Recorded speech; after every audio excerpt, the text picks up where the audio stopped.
What's up, people? Now again from Phantom Production. Today I'm here with another one for you guys. Today we'll be talking on how to use a boss track. Let's just open FL Studio. Okay, now we have this project open here in FL Studio, and today we'll be talking on boss track. Well, let me go with a little explanation on boss track. A boss track, let's first of all use a daily analysis. Now, in a daily cases, let's use the instance of a school bus. A school bus is meant, let's say for example, to carry pupils or students from separate location, taking them to one location, which is the school. Now we having a bus. Now this is, let's say we have, this is, let's go down to our playlist. Look at this. This is a lead track, and these ones are all the backups. Now, all these backups, they are being sent to this track, 1, 2, 3, right up to 6. Then this is the lead. This is a lead track, quite alright. And these are the backups, these ones. And this is the boss. Now the lead is on his own track, quite away. All the backups are on their own track. Now, these are separate locations in the case we talk about the students from different locations, where the boss go and pick them individually, taking them to one location, which is the school. While in our own case, our school here is our master track. Then the boss is this track, which is simply the boss. Now this boss is picking students from here in this track to this track to all of this track, picking them. So now let's just demonstrate it directly to, or let me show you what I'm saying here.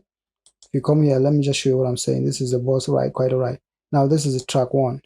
Now this track, normally when your track is on the mixer track like this, the output is being sent to the master. But now, instead of us sending it to the master, what we did is we've sent this guy to this boss. All of them, all are sent to the boss. All of the track, they're all sent to this boss track. Now they're all sent to this boss track.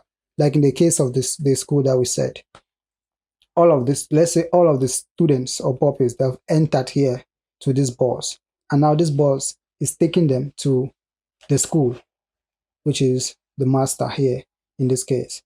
So that's simply the explanation. That's simply on how you can understand the workflow of a boss track. Now this boss track, why do we always use a boss track? Boss track are good because firstly, it helps to ease our workflow, also prevent us from overloading our CPU.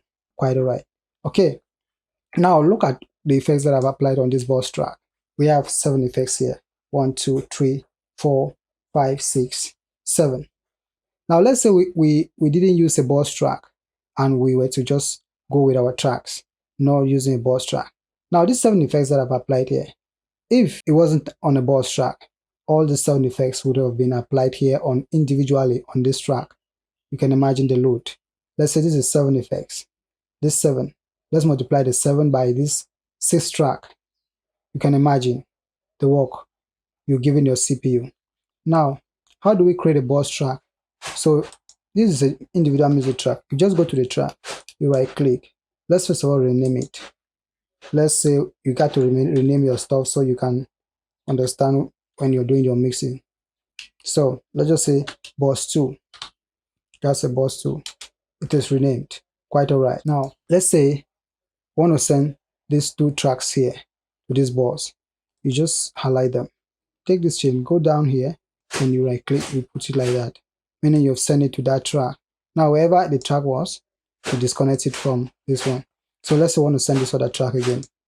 It's already here, the output is here. We remove it from there, then we go to our boss track here and connect it there. So now all this track that be sent to this boss takes it to the master.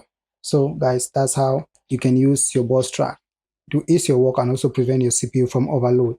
So thank you guys again for watching. I believe you've understood what I just explained. So always use boss track in your mixes to ease your work or to not to overload your CPU.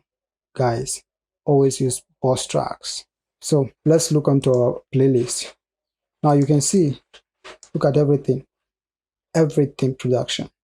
Now all these tracks and everything, and it stipulates well. Oh, you, yeah. Excuse me, baby, I like to know your name. Your body's tempting, I want to be your friend. Excuse me, lady, I like to know you more. Now this boss track helps a lot. You must not have a super computer for you to do your production. Okay, actually I'm using an i5 with a 4 GB of RAM, and I can still do my work clean, well, without having issues of crack. So always use boss track on your mixes. Well, I'm Naira again from Phantom Production, and please subscribe to the channel or like our video, hit the notification bell, and also share. Hit the notification bell, guys, for whenever I upload content like this, you wouldn't get to miss out. Stay tuned.